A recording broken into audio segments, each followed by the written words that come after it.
A paz do Senhor para todos, graças a Deus. Essa é mais uma oportunidade que o Senhor nos dá de mais uma edição do Culto Racional. Você que está nos acompanhando aí pela primeira vez, o Culto Racional é um programa que tem uma motivação diferenciada.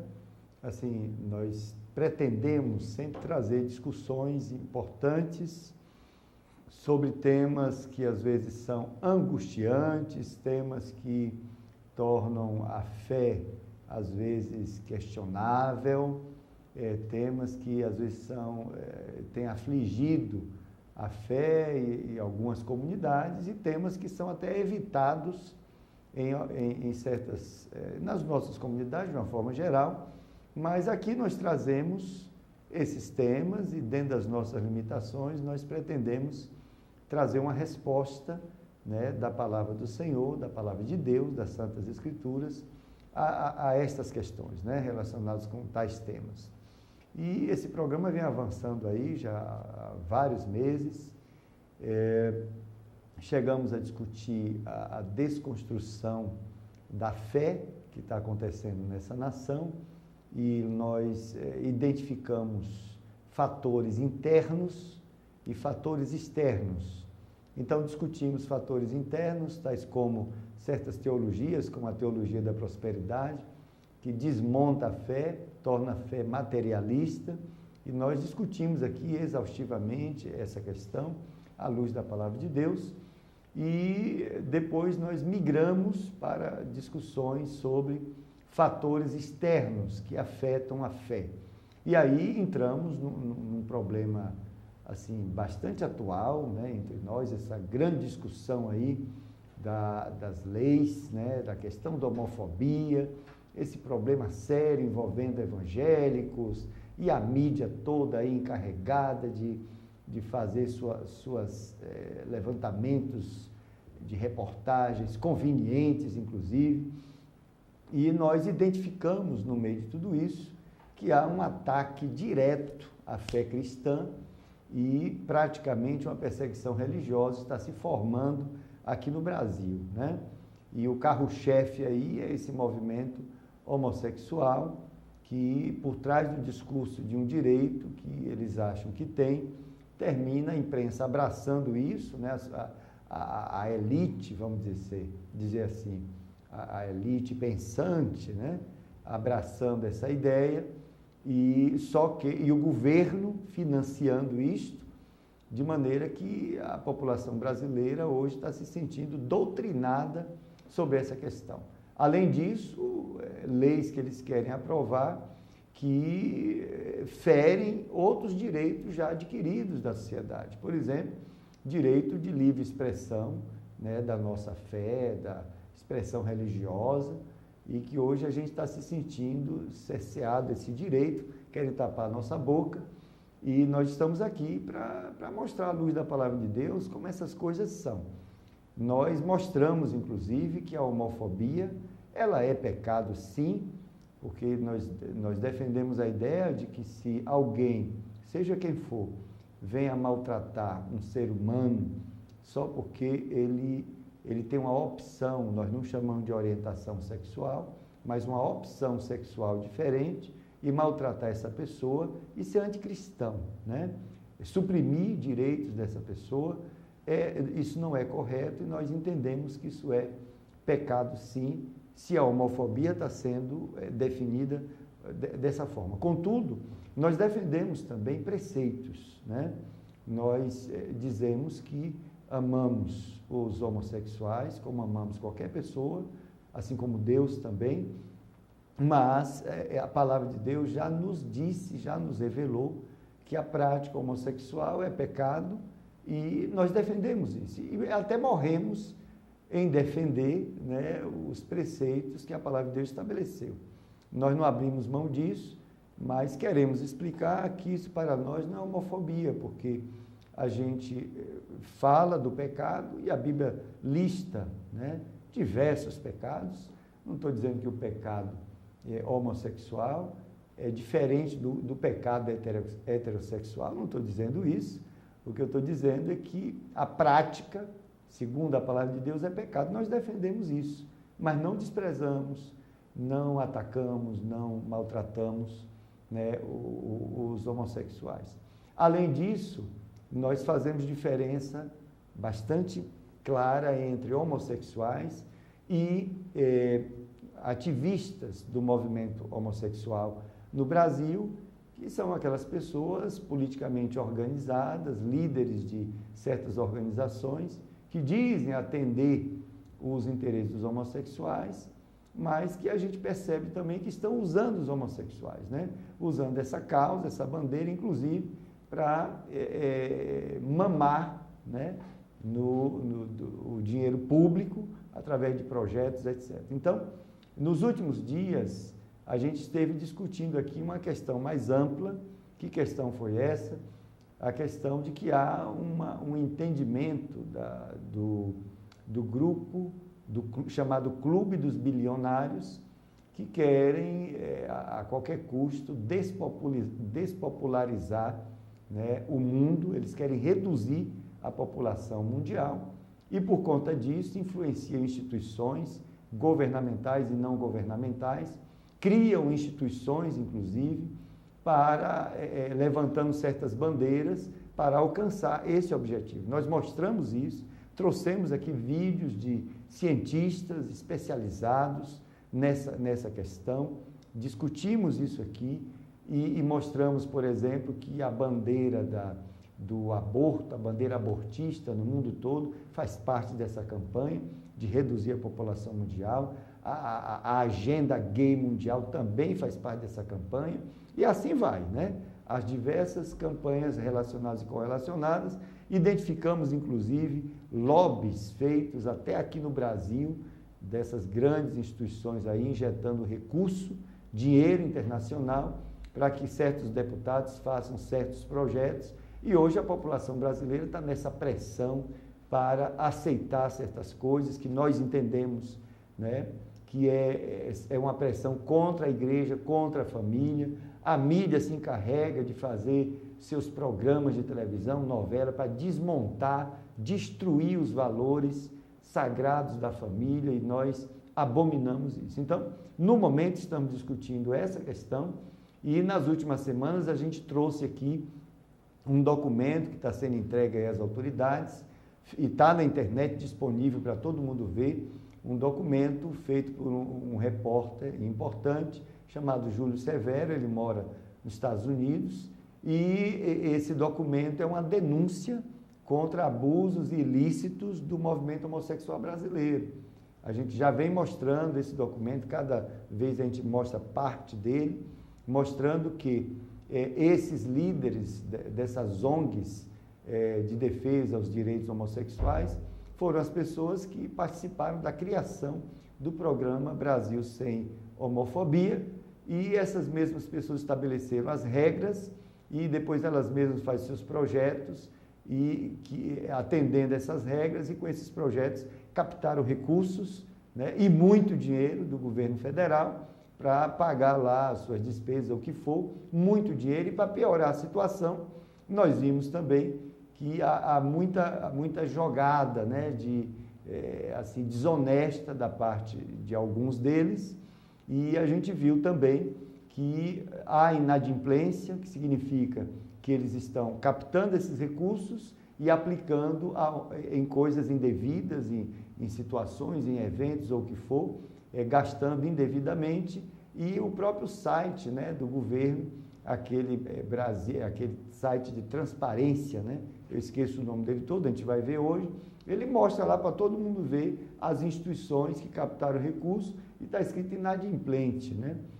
Hoje a gente vai mostrar um pouquinho mais disso, e a gente vai ver claramente que esse governo que está aí, ele está sendo conivente com isso, está havendo muita impunidade, lamentavelmente. A gente quer entender por que isso está acontecendo. Parece que é uma trama, né, contra a família aqui no Brasil, contra a igreja, contra os cristãos, porque se acontecer uma coisa mínima, se um pastor falar, aí aquele alvoroço todo, quando a gente vê esses ativistas nos ameaçando, até de que vão pegar armas para nós, e o governo não faz nada.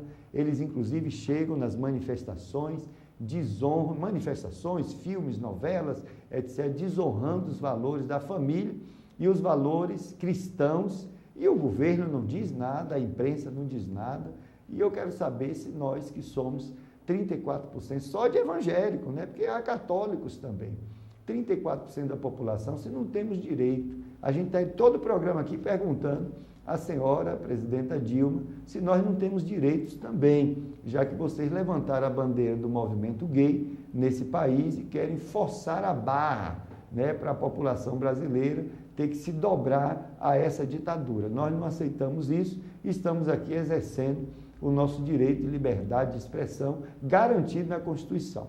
Bom, então é mais ou menos isso que a gente está tratando, você que está conosco, né, a primeira vez, e eu quero agora convidar você, nós vamos ler a palavra de Deus, sempre no início a gente medita um pouco na palavra do Senhor, com temas correlacionados, né, porque entendemos que a única forma de nós corrigirmos esse problema na fé, que está atacando a fé, que está desmontando, descaracterizando a fé genuína, né, a gente só consegue resolver isso ouvindo Jesus, voltando às palavras de Jesus. Então, é isso que a gente quer fazer, por isso que a gente sempre lê a palavra de Deus e faz uma meditação sobre isso. Vamos orar então. Ó bendito Deus, glorificado Senhor, exaltado é teu nome. Eu te agradeço por mais uma feliz, maravilhosa, grande oportunidade que o Senhor nos dá, Senhor, de mais uma edição do culto racional, Senhor, no qual nós meditaremos ou meditamos nas Santas Escrituras, a palavra que veio de Ti, Senhor, a Tua verdade. Nós agradecemos, Senhor, porque o Senhor nos dá essa honra de falarmos a Tua palavra para aqueles que estão nos vendo, nos ouvindo, e nesse momento nós rogamos, ó Santo Espírito, que o Senhor alcance os corações, Senhor, as pessoas que estão nos ouvindo, que sejam alcançadas diretamente, Senhor, contagiadas, meu Deus, pelo poder da Tua palavra, que sejam transformadas. Senhor, que suas mentes passem por um processo maravilhoso de reconhecimento de Jesus Cristo como Salvador, Senhor. Que esse programa possa ser uma bênção na vida dos internautas que nos acompanham, Senhor. Continua conosco, nos dê a iluminação necessária, abençoa o pessoal da técnica aqui da Monte Sião, em nome de Jesus, amém. Amém, obrigado a você que está conosco aí, eu quero lhe convidar para lermos a palavra do Senhor, que está no João, né, Evangelho de João, capítulo 3, versículos de 16 a 21 e depois de 33 a 36, tá? A tese de hoje não é exatamente uma tese, mas o que vamos discutir com esses versículos é o seguinte: por que muitos, depois de ouvirem a mensagem do Evangelho, não a aceitam ou rejeitam a mensagem do Evangelho? Depois que ouviram, aí voluntariamente deixam. O que foi que Jesus falou sobre isto, tá? Então vamos ler o texto que diz assim: porque Deus amou o mundo de tal maneira que deu o seu Filho unigênito, para que todo aquele que nele crê não pereça, mas tenha a vida eterna. Porque Deus enviou o seu Filho ao mundo, não para que condenasse o mundo, mas para que o mundo fosse salvo por ele. Quem crê nele não é condenado, mas quem não crê já está condenado, porquanto não crê no nome do unigênito Filho de Deus. E a condenação é esta, que a luz veio ao mundo e os homens amaram mais as trevas do que a luz, porque as suas obras eram más. Porque todo aquele que faz o mal aborrece a luz e não vem para a luz, para que as suas obras não sejam reprovadas. Mas quem pratica a verdade vem para a luz, a fim de que as suas obras sejam manifestas, porque são feitas em Deus. Versículo 33. Aquele que aceitou o seu testemunho, esse confirmou que Deus é verdadeiro. Porque aquele que Deus enviou fala as palavras de Deus, pois não lhe dá Deus o Espírito por medida. O Pai ama o Filho e todas as coisas entregou nas suas mãos. Aquele que crê no Filho tem a vida eterna. Mas aquele que não crê no Filho não verá a vida, mas a ira de Deus sobre ele permanece. Então, é um texto onde Jesus mostra algo muito grave, algo muito temeroso, né? Que todo ser humano deveria se tremer diante dessa verdade. Eu sei que o mundo, com suas filosofias, né? Com a sua inteligência, o mundo tenta negar essa verdade para enganar as pessoas. E a Bíblia diz que o mundo jaz no maligno. Isso é uma doutrina do maligno, que doutrina o homem desde o Éden, que influencia a forma do homem pensar. Isso está escrito em Efésios capítulo 2. Antes andávamos no curso desse mundo, segundo o curso desse mundo, segundo o príncipe da potestade do ar. Há uma doutrinação, há uma agência maligna, inimiga de Deus, que leva a humanidade a se opor contra Deus, até porque a humanidade tem essa natureza de oposição contra Deus. E o inferno, a Bíblia fala de doutrinas de demônio, doutrina o homem das diversas maneiras para que ele não enxergue duas grandes verdades: que há uma condenação eterna, né, para aqueles que não aceitam o Filho de Deus, o Salvador, tá? E a segunda grande verdade é que Jesus é o Filho de Deus. E só através de Jesus, eu e você podemos ficar livres da condenação eterna. E esse texto, ele deixa claro que há uma condenação eterna. E que nós devemos temer essa condenação eterna. É a coisa mais terrível para a vida de um ser humano. Veio à existência, nunca mais ele vai deixar de existir, né? Ainda que a sua vida física cesse, mas ele parte para a eternidade. A nossa vida aqui, comparada com a eternidade, é uma ninharia, é uma bobagenzinha. É como o vento que leva uma folha que secou, é como uma gota minúscula de água no oceano, não tem nem como comparar. E a dura realidade é, por causa do pecado, o mundo já está condenado. Condenado a quê? A morte eterna, ao lago de fogo, a viver para sempre em tormento. Essa é a condenação. Mas a boa notícia, por isso que o Evangelho é a boa notícia, é que Deus teve misericórdia dos homens. Diz o primeiro versículo, que Deus amou o mundo de tal maneira que ele se doou, né? Ele tirou aquilo que ele tinha de melhor e apresentou gratuitamente para o mundo. Jesus Cristo, ele deu Jesus para o mundo. O pecado afastou o homem a uma distância infinita de Deus. Não havia como o homem se recuperar do pecado. O homem estava perdido, completamente condenado. E quem fez a condenação? A própria santidade e justiça de Deus. Porque o caráter de Deus, que é infinitamente santo, não pode passar a mão na cabeça do pecado. Não lhe permite isso. Senão Deus não seria santo. Então, quando o homem pecou, imediatamente ele foi condenado. Não houve clemência, não houve penitência com respeito ao pecado. É a natureza de Deus que faz isso. Deus é perfeito, condenou a humanidade ao lago de fogo. Contudo, Deus não é só justiça e santidade, Deus é amor também. E por conta do seu amor, né, lá na eternidade, antes que o universo viesse a existir, antes que os universos viessem a existir, a onisciência de Deus, sabendo que o homem ia pecar, condenando o homem, e o amor de Deus querendo salvar o homem, profundamente querendo salvar o homem. Então, essas dois elementos aí, né, do caráter de Deus, sua santidade e seu amor, se entenderam lá na eternidade. E esse entendimento foi para livrar o homem. Mas enquanto a santidade exigia, né, a condenação eterna, o amor queria oferecer ao homem a vida eterna. E como resolver esse problema, já que Deus não passa a mão na cabeça do pecado? Sua natureza é assim, natureza santa.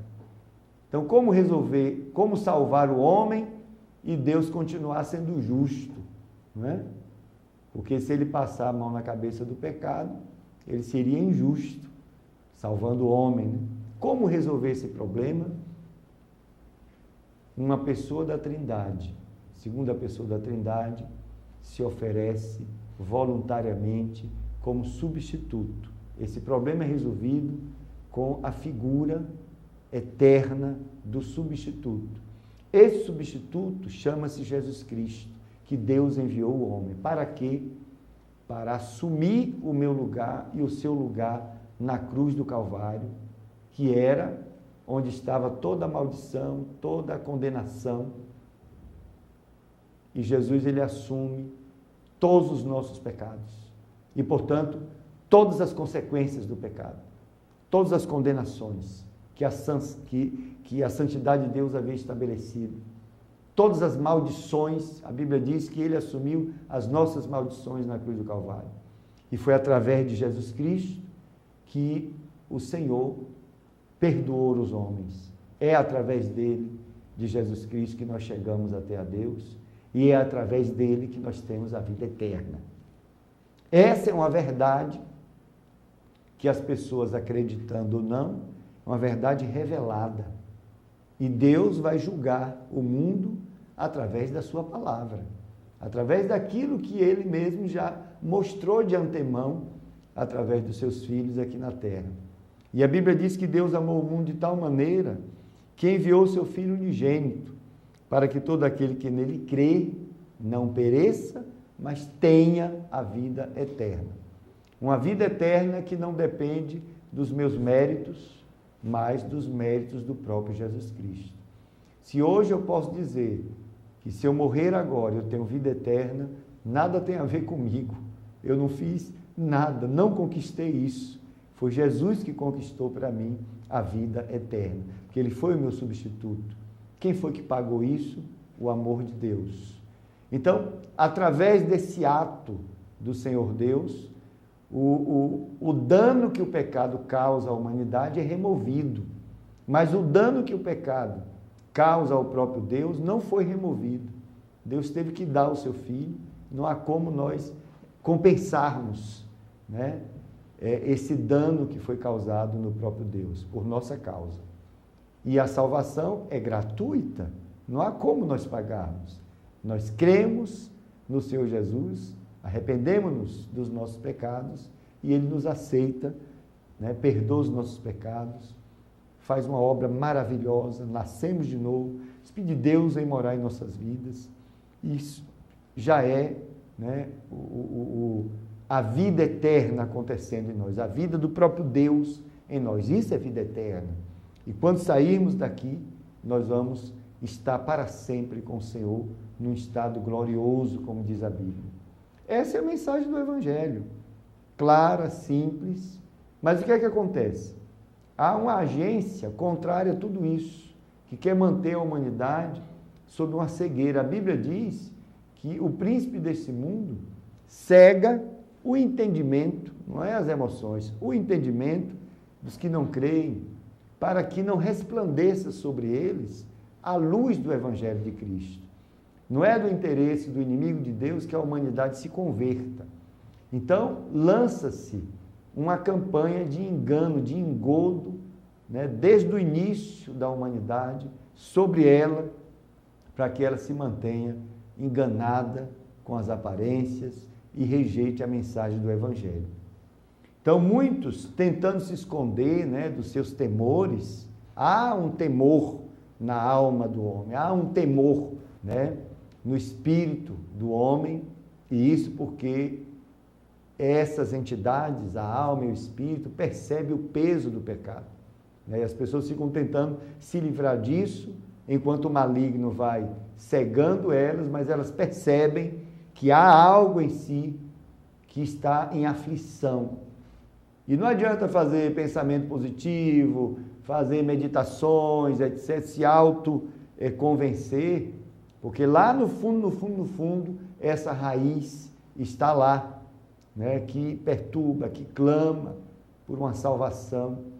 E a Bíblia diz que só quem tem competência para entrar no mais íntimo da alma e do espírito do homem é a palavra de Deus. Ela é como espada, né, de dois gumes que entra lá, ó, lá no íntimo do homem. Aonde o pecado foi e corrompeu o homem, a palavra de Deus vai lá. É a única que tem essa competência.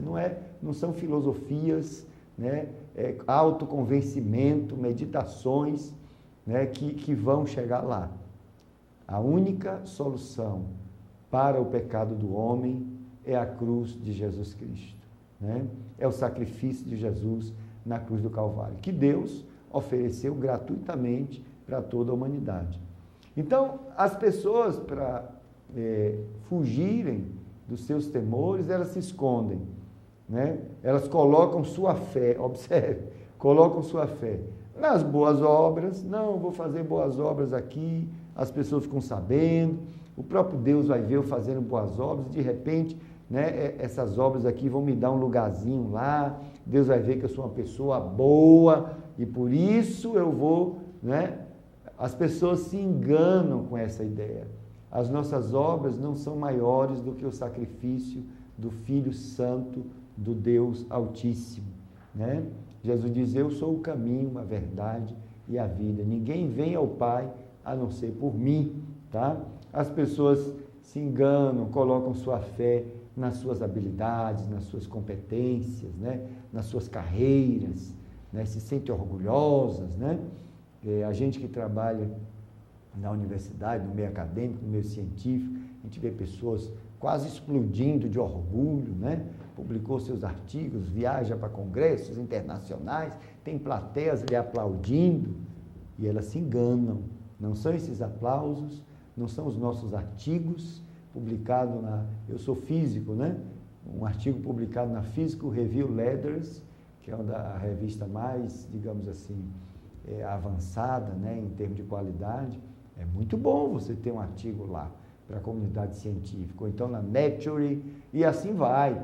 Então, a gente tem a tendência de se enganar com essas coisas. Quando a gente for para o túmulo, não vai artigo, não vai nada disso. E o que é que nós vamos apresentar diante de Deus, diante do juiz? É importante ter um advogado, que é Jesus Cristo. Então, nós confiamos, colocamos a nossa fé, na nossa inteligência, no dinheiro, né? Não, eu tenho muito dinheiro, faço o que eu quero. Eu dou um grito, 1 milhão de pessoas correm para atender o meu grito. Eu sou poderoso, né? O dinheiro, o poder, e se engana o ser humano, sem saber que a qualquer momento alguém pode lhe requerer a sua alma. A morte vem para todo mundo, a gente parte para a eternidade a qualquer momento. Semana atrasada nós perdemos um amigo da época de jovem, aos 53 anos, né? Mas ele partiu para a glória. Pensa naquela morte bonita, né? Assim, com muita paz. As enfermeiras diziam assim: esse quarto é diferente lá no hospital, que a gente chega e encontra muita paz aqui. Claro, filho de Deus, a agência divina estava lá, os anjos, já preparando tudo para levar o homem de Deus para a glória. É assim que funciona, tá? Então, assim, a gente confia que a gente tem controle sobre a vida, mas a qualquer momento, qualquer um de nós pode partir para a glória. E aí, vai enfrentar a vida eterna ou a condenação eterna? Não se engane, não deixe que ninguém lhe engane, né? Ouça o que a palavra de Deus diz para você, tá? A gente confia nos bens materiais, na fama. Não, mas eu sou famoso. Fama não vai lhe dar nada, né? E no nome da família, tem gente aqui, principalmente no interior do Brasil, né? Os coronéis, aquelas famílias importantes, ou famílias, né, estrangeiras que se sentem superiores a todo mundo, né? Você chega aqui no centro da cidade, as famílias, ainda tem muito coronelismo, né, nesse Nordeste, né? Os caras são donos do trânsito, colocam fila dupla, tripla, e se o guarda de trânsito se atrever a multar, ele ameaça, bota o dedo na cara, né? Porque o capitão, seja quem for, é amigo dele, coisas desse tipo. Mas isso é nada diante da condenação eterna. Esse poder todo, essa arrogância toda, não vai fazer nada a nosso favor. É o sangue de Jesus derramado na cruz que nos dá a condição de chegar na presença de Deus, né? Bom, quem nos livra da condenação eterna, sabe quem é? É Deus. Só Ele.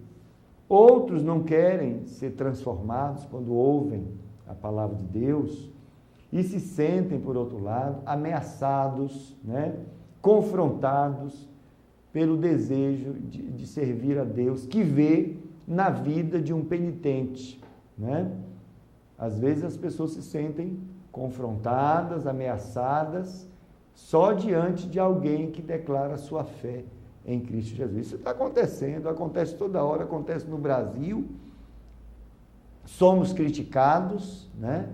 Lamentavelmente tem alguns que dão mau testemunho, por causa desse mau testemunho de alguns que acontecem no nosso meio. Toda uma comunidade penitente, honesta, fiel a Deus, não perfeita, mas fiel a Deus, sofre por causa desses mau testemunhos, que eu já disse aqui, não chega a 1%, né, da comunidade evangélica do Brasil. Mas por que nós incomodamos tanto? Por que estão com ódio da gente, com raiva da gente, montando essa trama aí de perseguição religiosa? Por causa do testemunho. Observe, não é o mau testemunho que está incomodando eles, não. O que está incomodando é o bom testemunho, porque é o bom testemunho, a fé genuína, que denuncia as obras das trevas. As trevas têm que se manifestar, né? E está com esse carro-chefe aí do movimento homossexual para começar uma perseguição à igreja nesse país. É isso que está acontecendo aqui. Vamos acordar para isso. Então, a vida de um penitente, de um servo de Deus, denuncia a vida de pecado dos ímpios, né? A luz de Deus na vida do servo de Deus, a luz, né? O que é que ela faz? Expõe a perversidade, né, da vida de muitos.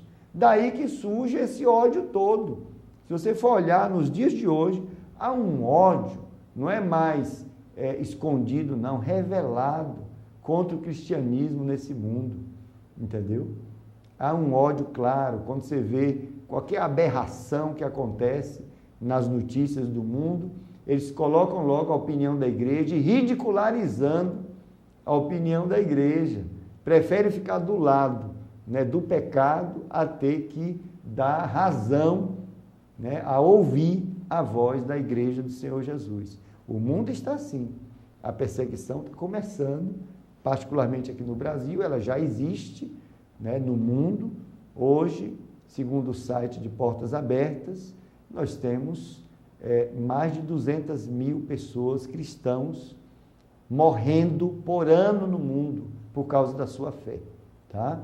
Eu já tive em alguns países, na Índia, por exemplo, foi uma viagem missionária que nós fizemos e que eu achei que não ia voltar, né?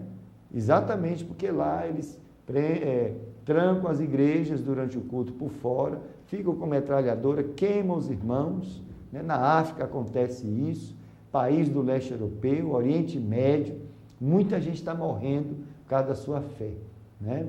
Se está havendo genocídio no mundo hoje, é genocídio de cristãos. E fica agora a turma aí do movimento homossexual dizendo que está havendo extermínio de gay nesse país. Você tenha paciência. É claro que nós não estamos aqui apoiando o assassinato de ninguém, seja qual for a opção da pessoa. Claro que não estamos apoiando. Deus me livre, meu Deus do céu, né, de gostar de um negócio desse, de aprovar um negócio desse, né? O país é livre, nós somos cristãos, amamos os valores do reino de Deus, e o reino de Deus não manda matar ninguém, né? Nós amamos os pecadores. Agora, o que estão aí fazendo é montando certas estatísticas para tornar a população brasileira, né, culpada, para justificar, né, o que eles estão reivindicando. Então, isso no mínimo desonesto, é uma trama, acusando os líderes religiosos desse país de que estão estimulando os seus liderados a matarem homossexuais. Você tem a paciência? Um pastor, ou um padre, ou quem for, está nos seus púlpitos, deixando de pregar a palavra santa de Deus para estar usando o púlpito para falar para os irmãos matarem homossexuais. Quem pensa um negócio desse está pensando da forma mais ridícula possível. Isso não existe, tá? Até porque a pregação do evangelho não é esta, tá? Agora, o que acontece é que, já falamos isso aqui no programa, é que há uma dificuldade essencial nessa comunidade, porque muitos deles se expõem, sim, se expõem nas madrugadas, né, visitam lugares onde tem droga, etc., sem falar que há competição entre eles. Então, muitas dessas mortes, que se diz que são mortes por homofobia, crimes de homofobia, muitas vezes são crimes entre eles mesmos. Porque se um hétero for se submeter às mesmas condições que ele se submete, ele também vai morrer. Não estou dizendo que não há aquele fulano que detesta um homossexual só porque ele é homossexual e por isso mata. Isso há sim, mas não é nessa proporção que eles estão dizendo aí, que é para tornar a população brasileira refém, né, culpada, e isso aí nós não aceitamos, porque isso não é verdade. Bom, a pergunta é: quem é Jesus para você? Né? Quem é Jesus para você? Ele é um mestre, né? As pessoas na academia aceitam Jesus como mestre, né? Ele é um profeta. O islamismo, inclusive, aceita Jesus como um profeta. Dentro do espiritismo, Jesus é um grande mestre, iluminado, tá? Mas eu quero dizer que nenhuma dessas considerações vai lhe dar vida eterna. A única consideração sobre Jesus que lhe dá vida eterna é considerá-lo Salvador. Considerar que Jesus é o único caminho que leva a Deus. Considerar que Jesus foi seu substituto diante de Deus. E, portanto, só através dele você pode chegar a Deus. Só através de Jesus você pode ter a vida eterna.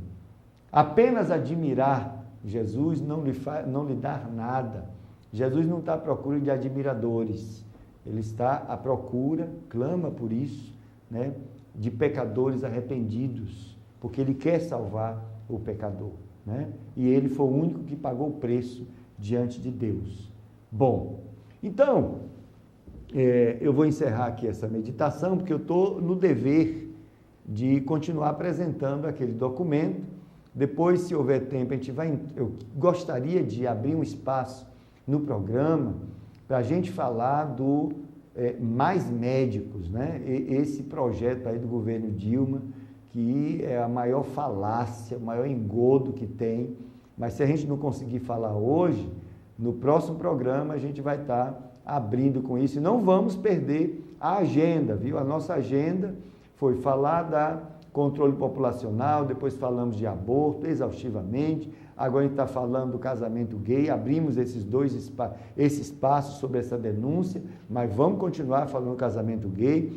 Depois a gente vai abrir esse outro espaço para falar de Mais Médicos, e depois a gente vai entrar com kit gay, viu? Eles estão tentando, né, doutrinar as nossas crianças, e a gente vai discutir com profissionais, inclusive, né, com pessoas da área, sobre essa questão do kit gay. Aí a gente vai avançando, queimando essas etapas todas dessa grande agenda que há aí no mundo todo, né, contra a família, né, e contra a igreja do Senhor Jesus. Mas vamos agora lá para o vídeo, vamos tomar aqui o documento, que a gente está já fechando a discussão.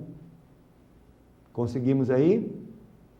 Ok, esse é o documento, denúncia contra abuso ilícito do movimento homossexual brasileiro, como eu já expliquei no início do programa, do que se trata, e nós paramos lá na página 12, né? Na semana passada, nós paramos na página 12, vamos chegar lá.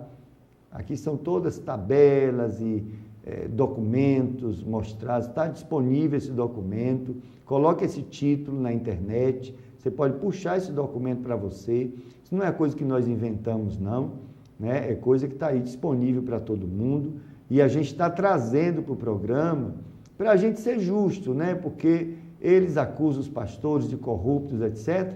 A gente vai estar mostrando aqui também, né, que eles também são corruptos, né? Aqui, vou subir um pouquinho mais, observe. Impunidade atroz, tá? Que a gente vai ver a impunidade, indiferença estatal quanto à aplicação irregular do dinheiro público. Inacreditavelmente, tem-se observado que os mesmos indivíduos, cujas entidades foram condenadas pelo Tribunal TCU, Tribunal de Contas da União, ou inseridos no cadastro de entidades impedidas, CEPIM, continuam gozando de privilégios ainda maiores junto ao governo federal. Traga para mim, por favor. Observe. Semana passada nós vimos, né, que esses líderes de algumas das ONGs, né, particularmente a BGLT, que é uma ONG de ONGs, que agrega diversas ONGs relacionadas com direitos homossexuais, lésbicas, etc.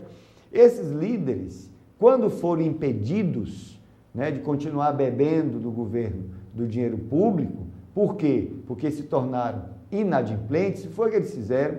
Como eles são, observe, eles fundaram diversas organizações e cada organização dessa vai captando recursos do governo. Quando elas se tornam inadimplentes, eles colocam outras, que eles podem não ser diretores, mas eles são consultores, são presidentes, são isso aqui. Eles continuam, né, com as outras ONGs bebendo dos recursos e sob impunidade, né? Observe que o governo federal está sendo conivente, de acordo com esse documento. Vamos lá. No que se refere, vamos ao documento. No que se refere ao lobby que os dirigentes de entidades afiliadas à BGLT realizam em Brasília, importa destacar que os mesmos têm suas viagens ao Planalto Central custeadas pelos cofres públicos por meio do pagamento de diárias e passagem pelo governo federal. Esse é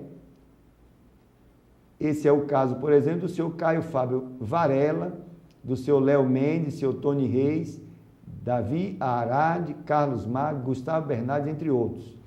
Vamos lá, Caio Fábio Varela. Apesar da condenação imposta pelo TCU, Varela continua recebendo dinheiro dos cofres públicos, de acordo com a publicação, página 65, seção 3 do Diário Oficial da União, de 17 de 11 de 2011, a Diretoria de Educação Integral, Direitos Humanos e Cidadania contratou Varela para promover a realização de estudos, análise e elaboração de documentos voltados à promoção dos direitos humanos e da cidadania da população LGBT, com foco no direito à educação. Por meio desse contrato, o MEC acertou que pagaria a Varela o montante de R$80 mil para a realização desses estudos. Muito bonitinho, né? Léo Mendes, observe, traga aqui para mim, por favor, observe que essa pessoa que foi contratada para esse serviço, custando R$80 mil aos cofres públicos, é uma pessoa que está inadimplente, né, que não deveria estar recebendo esse dinheiro, até explicar o que fez com os outros dinheiros que recebeu. Isso é no mínimo, impunidade desse governo, né, com respeito a essas pessoas. Voltando aqui ao documento, Léo Mendes é outro. Leocino Mendes Pereira, vulgo Léo Mendes, está há anos na BGLT e mantém um currículo extenso de atividades realizadas em benefício da BGLT e das ONGs que ele mesmo dirige. De acordo com o vasto número de publicações disponíveis na internet, constata-se que Léo Mendes presidiu o Fórum de ONGs de AIDS em Goiás, de 1º/7/2004 a 30/6/2006, e a Associação Goiana de Gays, Lésbicas, Bissexuais, Transsexuais e Transgêneros, AGLT. Sofreu condenação do Tribunal de Contas da União e respondeu a processo judicial provocado pelo Ministério Público de Goiás por suposta prática de atos de improbidade administrativa referente à aplicação de recursos públicos recebidos por meio de convênios. Candidatou-se a vereador pelo PT de Goiás em 2008, tornou-se inelegível em 2010, fundou e coordena atualmente o Arte Gay. Foi recebido no Palácio do Planalto pela presidente Dilma Rousseff em audiência exclusiva que durou aproximadamente 1 hora e que contou ainda com a presença de Tony Reis. Entre outros privilégios concedidos ao senhor Léo Mendes, está o pagamento de diárias e passagem. O quadro abaixo demonstra o quanto o Estado tem gasto na concessão desses privilégios. Olha só, 2004 até 2013, R$ 22.875,67. Muito interessante, né?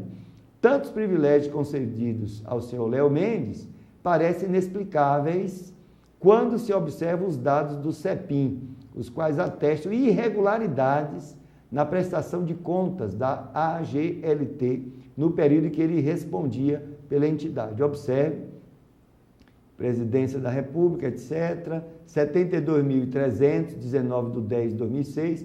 Olha só, o motivo, né? Associação Goiana de Gays, Lésbicas e Travestis. Irregularidades na prestação de contas, atraso, omissão ou impugnação.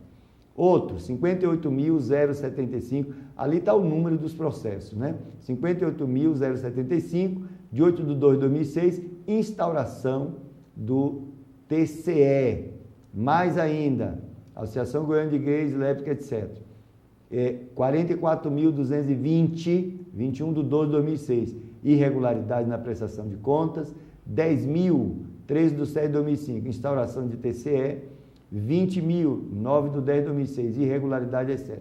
O total disso, R$ 184.000, 184.600. Onde é que está escrito isso? Olha a fonte, www.portaldatransparencia.gov.br, CEPIM, entidadesimpedidas.asp. É só você ir lá, você vai achar. Isso não é invenção nossa, não. É publicação do governo federal. Importa ressaltar que, de acordo com os autos do TC 028, etc., do Grupo 1, classe 2 da Segunda Câmara do Tribunal de Contas da União, Léo Mendes esteve à frente da AGLT de 7/7/2004 até 30/1/2007. Apesar das irregularidades constatadas pelos órgãos de controle quanto ao uso irregular de recursos públicos, desde meados de 2005, Léo Mendes tem encontrado outras formas de obter dinheiro da União. De acordo com a publicação do Diário Oficial, 1º de outubro de 2012, a Secretaria de Direitos Humanos da Presidência da República firmou o contrato número 2012, etc., com Léo Mendes, no valor de R$ 35.000 por aproximadamente 3 meses de trabalho. E trabalho aí, entre aspas. Trabalho bom esse, viu? Em 3 meses ganhar R$ 35.000, meu amigo, trabalhador brasileiro passa anos para ganhar essa fortuna aí. Agora, Tony Reis, né? Muito já se disse a ser Tony Reis nessa inicial. Aí a questão é a mesma, né? Os quadros a seguir demonstram que já foram gastos mais de 25.000 com pagamento de diárias, né, para Tony Reis, para se deslocar do seu domicílio, que é em Curitiba, até a capital federal nos últimos anos. Olha só, Ministério da Saúde, da Justiça, Secretaria Especial de Direitos Humanos, Ministério da Justiça, Ministério da Cultura, tá? Todos eles pagando diárias e passagens para Tony Reis no período de 2004 a 2010. Sabe quanto deu isso? R$ 10.506,91. Meu amigo, R$10.000 de diária é muito dinheiro, né? O quadro acima revela que o senhor Tony Reis goza de privilégios junto a um conjunto de ministérios e que desde o ano 2004 ele tem contratado na condição de colaborador eventual pelo governo federal e tem suas viagens pelo Brasil custeadas com dinheiro público, tá? Traga para mim, por favor. Olha só, a gente já está para encerrar o programa, o documento ele avança, tá? Mas é muito interessante isso, né? Por que essas pessoas têm esse privilégio todo, recebendo essas fortunas de diária? Minha gente, quando a gente viaja, eu sou professor da universidade, você que está assistindo a primeira vez aqui, quando a gente vai para um congresso, né, até a passagem, que se a universidade pagar, aquele ticket de embarque, você tem que ficar com o ticket, que é para depois você fazer um relatório, colar aquele ticket. É a maior humilhação, né? Como se você fosse receber a passagem e não viajar. Não sei o que é que eles estão pensando da gente, não. A gente que está educando esse país é tratado dessa forma. Você vai para um congresso internacional, que são, digamos, 5 dias, você não recebe 5 diárias, não. Tá? E outra, a universidade não paga a inscrição, que às vezes é em dólar e é muito caro. Dólar, euro, você tem que tirar do bolso. Ou então, tirar das poucas diárias que recebeu, reduz o seu tempo do congresso para poder pagar a diária.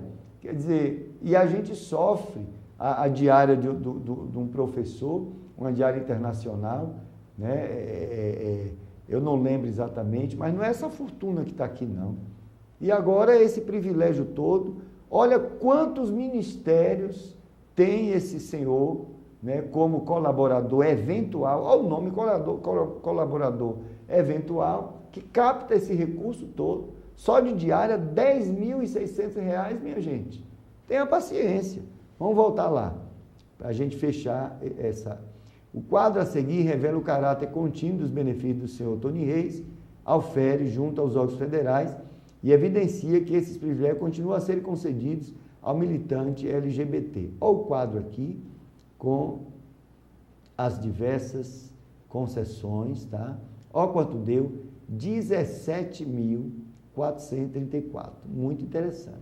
Carlos Magno, mesmo jeito, tá? Olha lá. É importante destacar que em 2005, Magno firmou o convênio do MINC-FNCN 221 com o Ministério da Cultura em nome de Celos MG, no valor de 12.500. O extrato desse convênio fora publicado na página tal. Vamos ler isso aqui, parece que tem uma informação nova aqui. Ó. Carlos Magno é outro indivíduo que dispõe de privilégio junto ao governo federal. De acordo com a nota publicada nesse dia aí, a ABGLT elegeu Fonseca, Carlos Magno Fonseca, para ocupar a presidência da associação no período de 2013 a 2016.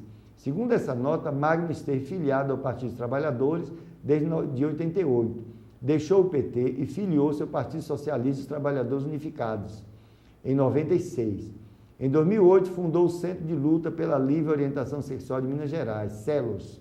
No período de 2009 a 2011, coordenou o Centro de Referendo pelos Direitos Humanos e Cidadania LGBT da Prefeitura de Belo Horizonte. Além disso, dentro da Associação Brasileira de Lésbicas, Gays, Bissexuais, Travestis e Transsexuais, Magno exerceu os cargos de secretário da Regional Sudeste e secretário de Comunicação. Em 26 de janeiro de 2013, foi eleito e empossado presidente da BGLT para o mandato que termina em 2016. É importante destacar que em 2005, Magno firmou o convênio com esse ministério, tá? Em nome de Celos, em Minas Gerais, de 12 mil.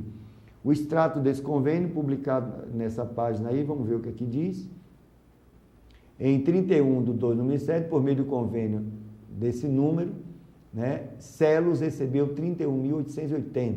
O extrato desse convênio encontra publicado na página natal do Diário Oficial.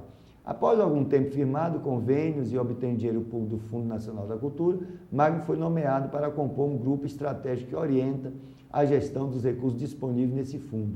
Por meio da portaria tal, de 2010, o Ministério da Cultura nomeou Magno para compor um dos comitês técnicos de incentivo à cultura da Comissão do Fundo Nacional de Cultura para o biênio 2010-2011, representando a sociedade civil, entre aspas, aí, no segmento LBGT. Essa portaria foi publicada no Diário Oficial tal. Atualmente, Magno preside a BGLT e integra o CNCD de sei lá de quê. Então, é uma pessoa que está agregando cargos importantíssimos e não sei qual é esse privilégio, né, que está acontecendo para essas lideranças. Gustavo Carvalho Bernardes está aqui também, né, com esses mesmos...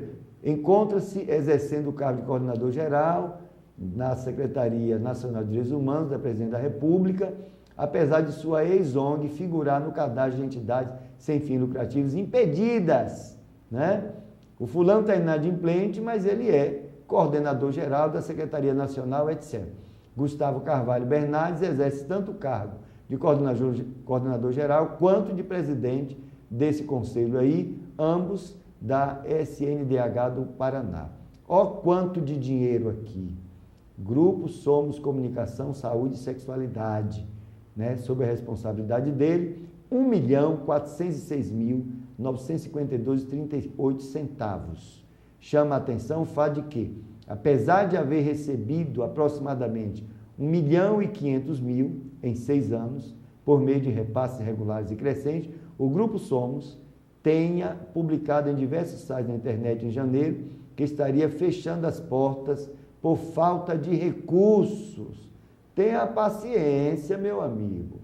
Também chama a atenção o fato de que Gustavo Bernardes esteja recebendo auxílio moradia para residir no Distrito Federal, embora passe a maior parte do tempo viajando, principalmente para o Rio Grande do Sul, estado em que fica sua ONG. Desse modo, ele tem a renda aumentada pelo pagamento contínuo de diárias e auxílio moradia. Ressalte que essas diárias de passagem são custeadas pelo governo do Paraná, ao passo que o auxílio moradia é pago pelo Ministério da Justiça, conforme dá disponível no portal da Transparência. Muito interessante. Bom, Sandra Simadio, do Portal Verde, teve mais sorte que Léo Mendes e foi eleito vereador pela cidade mineira Alfenas, 629 votos, oriundo do movimento gay de Alfenas. Em entrevista publicada pela revista eletrônica A Capa, Simaglio revela a relação entre sua ONG e sua eleição. Ao ser perguntado acerca do apoio do movimento de Alfenas no sucesso de sua campanha eleitoral, ele disse: movimento homossexual organizado em Alfenas, no qual fundei a ONG e tal, me ajudou no que pôde. O atual presidente da instituição e 2 de seus assessores doaram o sangue para a campanha. Estiveram ao meu lado os 90 dias de campanha eleitoral. Traga para mim, por favor, para a gente fechar. A gente vê aí esses 2 últimos, um que recebe dinheiro de 2 lados do governo, diárias absurdas, um do governo recebe dinheiro do governo federal, recebe dinheiro do governo do Paraná. Meu Deus do céu! A ONG que ele disse que preside está declarando que vai fechar por falta de recursos e ele já captou R$ 1.500.000 em 6 anos. Meu Deus do céu, o que é isso? Isso é impunidade. Como é que pode pessoas inadimplentes ainda ser convidadas pelo governo para fazer parte de cargos importantes na federação? Tenha paciência, minha gente. Esse Simagro aqui, ó, foi eleito por causa da força da sua ONG lá dentro do poder. Interessante. Aqui, ó, transferência de recursos para a MGA, tá? 281.690,96. Bom, nós vamos fechar aqui, né? O documento está disponível aí para todo mundo, tá? Só tem um detalhezinho aqui da questão do movimento. Tem uma coisa aqui que fala, deixa eu usar esses 3 minutinhos para identificar uma coisa aqui embaixo, tá? Olha só. Cadê? Em sua defesa, o MGA criticou a ação do Ministério Público nos seguintes termos. Quer dizer, o MGA, né, que estava responsável por receber essa grana toda. Foi criticado e ele, quer dizer, o Ministério Público entrou com ação. Ele diz assim: é lamentável o fato do Ministério Público, ao invés de ir à parada contribuir para a redução de preconceito, utilize de expedientes como esse para reforçar a sociedade que nega aos homossexuais o direito mínimo de participar da vida civil do país. Acabamos de sair de uma conferência nacional chamada, apoiada e financiada pelo presidente da República. Na época era Lula, viu? Onde exigimos nossos direitos como cidadãos. Bom, dirigentes das afiliadas da ABGLT conseguem ainda firmar contratos com o governo federal sem licitação continuamente. Que coisa horrível, né? Aqui, o quadro abaixo, aqui já encerrando, o quadro abaixo demonstra a proporcionalidade em recursos públicos para o Brasil sem homofobia e a violência contra homossexuais no Brasil, tá? Segundo dados do Grupo Gay da Bahia, aqui está, recursos 300 e tantos mil, número de homicídios 168, 2 milhões e 180 para 81 homicídios, 4 milhões e 800, 86 homicídios, 3 milhões, quase 4 milhões, 122, 5 milhões, 190, 3 milhões e 700, 198, 3 milhões e 500, 260 homicídios. Parece que a vida gay é mais cara do que a vida hétero. E encerrando o documento assim: esses números, é claro, são insignificantes se comparados com o quadro maior da violência no Brasil contra a população geral. E também deixa o questionamento no ar. Se o número de homossexuais agredidos fosse comparável ao quadro da população geral, o montante de dinheiro investido em suas causas seria vastamente maior? Independente do resultado ínfimo dos dados sobre agressão aos homossexuais, fica claro que a violência e a impunidade são epidêmicas no Brasil.